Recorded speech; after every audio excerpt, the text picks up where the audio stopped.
সুখ, প্রাণটা আবার উদ্বেলিত হয়ে ওঠে। তাই তো আসলে তো দুঃখের পরে সুখ। এজন্য কষ্ট যখন পাবেন, অসুস্থ যখন হবেন, ওইখানেও আনন্দ করবেন, কারণ সামনে আরাম আসতেছে। সুবহানাল্লাহ পড়েন। মুমিনের হারাবার কিছু নাই, দুঃখ পাওয়ার কিছু নাই। তার রোগের মাধ্যমে তার গুনাহ ঝরে যায়, সে আল্লাহর কাছে প্রিয় হয়ে ওঠে। তা আমাদেরকে কেউ হারাইতে পারে? কথা বলেন, আমাদের কেউ ভয় দেখাইতে পারে?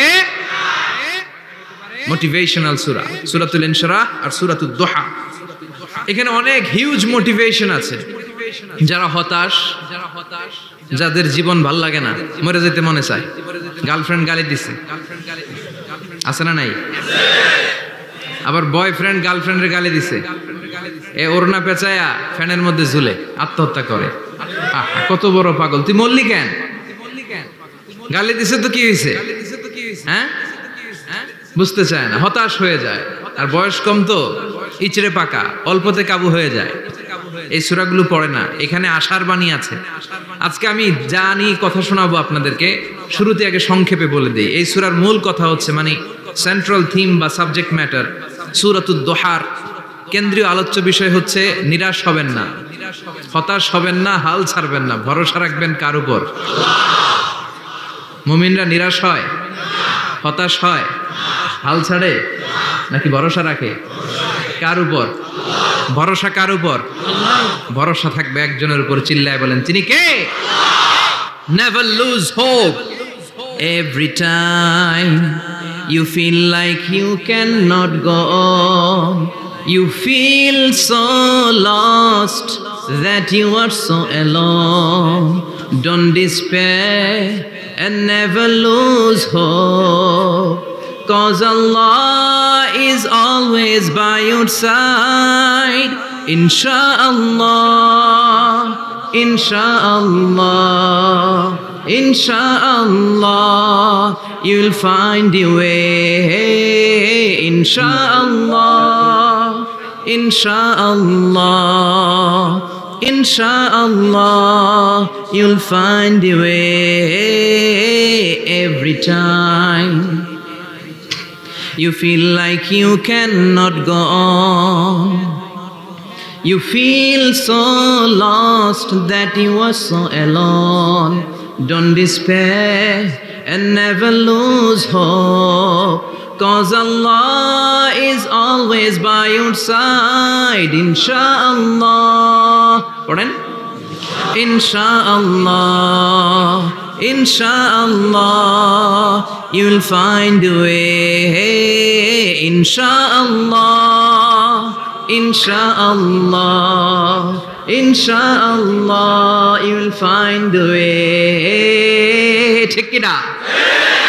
কি সুন্দর nasheed! Never lose hope, you will find your way.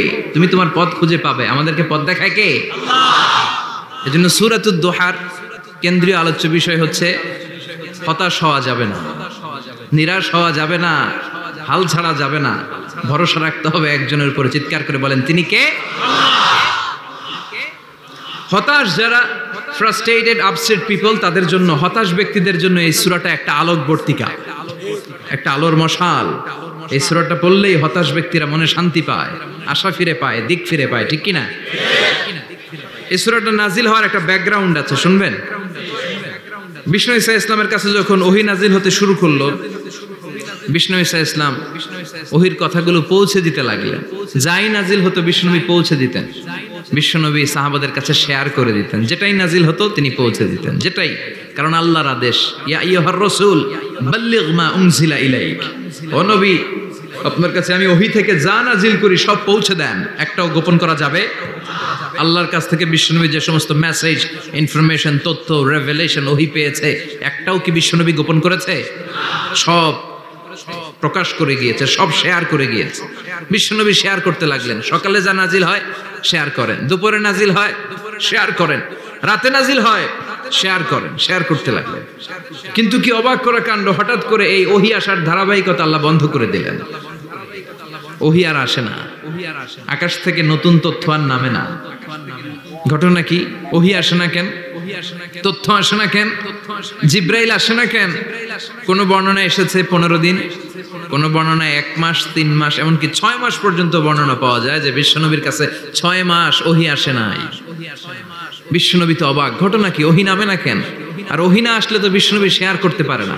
এতদিন যা আসতো বলে বেড়াতো, এখন আসেও না, বলতেও পারে না। কাফির মুশরিকরা বিশ্বনবীর গালি দিতে শুরু করলো, মুহাম্মদের রব মুহাম্মদের ভুইলা গেছে, মুহাম্মদের আল্লাহ মুহাম্মদের ছেড়ে দিয়েছে। বিশ্বনবীর চাচি আবু লাহাবের স্ত্রী উম্মে জামিল বলতে শুরু করলো, কি মুহাম্মদ, তোমার শয়তানটা তোমার কাছে আসে না? না, শয়তান দ্বারা তিনি জিব্রাইলকে বুঝিয়েছেন যে তোমার জিব্রাইল তোমার কাছে আসে না। এভাবে সবাই গালমন্দ করতে শুরু করলো যে মুহাম্মদের আল্লাহ মুহাম্মদকে ভুলে গিয়েছে। বিষ্ণু ঈসা ইসলাম নিজেও হতাশ হয়ে গেলেন, কি রে ওহী আসে না কেন? আমার কোনো ভুল হচ্ছে না তো? আমার কোনো অপরাধ হয়ে গেল না তো? আল্লাহ কি আমার উপর অসন্তুষ্ট হয়েছেন? আল্লাহ কি আসলেই আমারে ভুলে গেছেন? আল্লাহ কি আমাকে ত্যাগ করেছেন? তিনি কি আমার উপর রেগে আছেন? আমরাও মাঝে মাঝে এরকম হতাশ হয়ে পড়ি। এরকম হতাশ লোক আছে না নাই? কিরে আমার দোয়া কবুল হয় না কেন? আল্লাহ আমার ডাকে সাড়া দেয় না কেন? আমার জীবনে এত দুঃখ কেন? আমার জীবনে তো ভালো কিছু হয় না, খালি সব কষ্ট আমার কেন? এরকম আছে না নাই? এরকম হতাশদের জন্য এই সূরাটা একটা আলোকবর্তিকা, মোটিভেশনাল সূরা। আলহামদুলিল্লাহ পড়ে বিশ্বনবীকে আল্লাহ আশ্বস্ত করলেন, আর এই সূরাটা নাজিল করলেন, আর বললেন ওয়াদ-দুহা।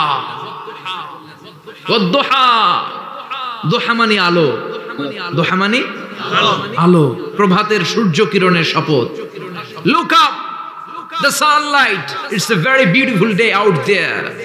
নবী হতাশ হবেন না, বেরোন, সকালের সূর্যটা কত সুন্দর, কি ঝলঝলে পৃথিবী, ফকফকে আর তকতকে, দেখলেই মনটা ভরে যায়, ঠিক কি না? দোহা, দোহা মানে আলো, আশার আলো, সম্ভাবনার আলো। আমাদের জীবনে আলোর দরকার আছে না নাই? আলো না থাকলে আমরা বাঁচতে পারবো? আলো লাগে বড় ভালো। এই আজকে আলো না থাকলে আমার দেখা যেত। এজন্য কোরআনকে আল্লাহ আলো বলেছেন। কোরআনকে কি বলেছে?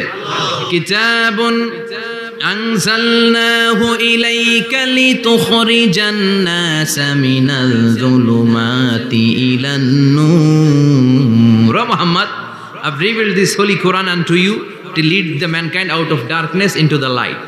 অন্ধকার থেকে লাইট, লাইট মানে কি? আলো, আলোর দিকে নেয়ার জন্য কোরআন পাঠিয়েছি। আবার বিশ্বনবীকেও আল্লাহ নূর, নূরের সাথে তুলনা করেছেন। আবার বিশ্বনবী আল্লাহর কাছে নূর চাইতেন, বলতেন আল্লাহ আমার ডানে আলো দাও, আমার বায়ে আলো দাও, আমার সামনে আলো দাও, পিছনে আলো দাও, উপরে আলো দাও, নিচে আলো দাও, আমার দেহে আলো দাও, আমার মাংসপেশির ভিতরে আলো দাও, আমার হাড্ডির ভিতরে আলো দাও, আমার জন্য তুমি আলো দাও। পড়েন আমিন। এজন্য আলো ছাড়া বেঁচে থাকা অসম্ভব। আল্লাহ তাআলা আলোর নামে সূরা দিলেন, সূরাতুদ দুহা, প্রভাতের আলো, প্রভাতের সূর্য কিরণের শপথ, আলোর শপথ। সুবহানাল্লাহ পড়েন। এরপর আল্লাহ বললেন ওয়াল-লাইলি ইযা সাজা, আলোর শপথ, সকালবেলার সূর্য কিরণের শপথ। দ্বিতীয় আয়াতে আল্লাহ বললেন রাত্রিবেলার শপথ, যখন রাত্রিটা নিঝুম হয়, নিস্তব্ধ, নিঝুম আর নিস্তব্ধ।